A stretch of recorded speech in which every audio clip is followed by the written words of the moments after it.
Сәлеметсіздер ме, оқушылар? Бүгінгі жаңа сабақ 9-шы сабақ. Жер байлығы, ел байлығы. Мыс ойған. Сарыарқаның даласында салқын самал кеште бір жолаушы келе жатты. Арқасында асынған жол дорбасы бар, ал қолында қысқа қайласы бар. Ол кісі әр төбенің басына бір шығып, күнге күйген тастарды балғасымен майдалап ұрып, ұзақ үңіліп қарайды. Бұл жолаушы кен орнын іздеп жүрген геолог Қаныш Сәтбаев еді. Бір кезде белең астынан бір салт атты шыға келді. Ол сақалы омырауын жапқан қарт кісі еді. «Ассалаумағалейкум, ақсақал», дейді жолаушы. «Уағалейкум ассалам, балам. Жол болсын, не іздеп жүрсің? Неге ат мінбегенсің?» дейді. Атай, мінерлік көлік табылады ғой. Бірақ менің жаяу жүруім керек. Себебі іздеген жезім тастардың арасында болады, дейді. Жез дейсің бе? Түсінікті. Үйге жүр, сусындап ал. Біздің ауыл мына мыс ойған жерде. Іздеген жезім тастың арасында дейсің бе? Кел, атқа мін, дейді. Рахмет, ақсақал, жаяу жүруге үйрендік қой, дейді жолаушы. Бұл ақсақал кісі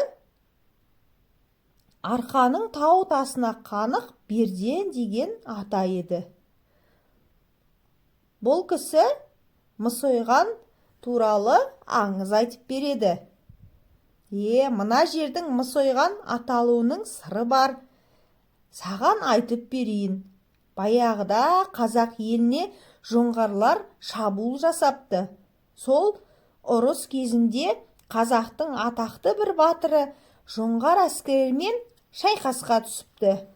Жоңғардың сарбаздары 3 жақтан қыспаққа алыпты. Әлгі батыр кейін шегінуге намыстанып, іштей тәуекелге бел байлап, сарбаздарына шегінуге бұйрық береді. Сөйтіп, ашу ыза кернеген батыр қолындағы айбалтамен жерді шауып жіберіпті. Сонда кішкентай төмпешік ойылып түседі.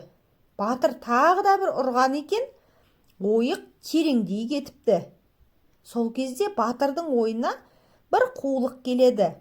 Ол атымен қоса шұңқырға түсіп, бұғып отырады. Сөйтіп, қалың қол жоңғарлар қуыстағы батырды байқамай шауып кетеді. Батыр атын тебініп қалып сыртқа шығады да жоңғарларға қарай тап береді. Солай қыспаққа шыдамаған жау быт-шыт болады. Бет-бетімен қашып, олар жеңіліске ұшырайды.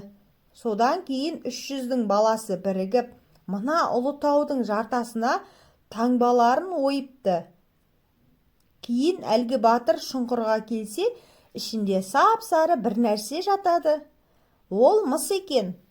Ұсталар әлгі мыстан қажетінше ойып алып, керегіне жаратқан екен. Содан бастап бұл ара мыс ойған деп аталып кеткен, балам, дейді. Қаныш аңызды қызыға тыңдайды. Өңі бал-бұл жанып қуанады. Ол аңыздың ақиқат, яғни шын екеніне сенеді. Бірде ақсақал оны мыс ойған шұңқырына ертіп апарады. Қаныш бұл шұңқырды ұзақ зерттейді. Мыс ойғанның түбінен жұдырықтай табиғи мыс қоспасын тауып алады. Сөйтіп оны қапшығына салады. Кейін мыс ойғаннан үлкен шақты ашылып, жезқазған кенті құрылады. Ал оқушылар, сабақ түсінікті болды ма? Сіздерге сабақ ұнады деп ойлаймын. Олай болса, суретті әдебиет каналына тіркелейік.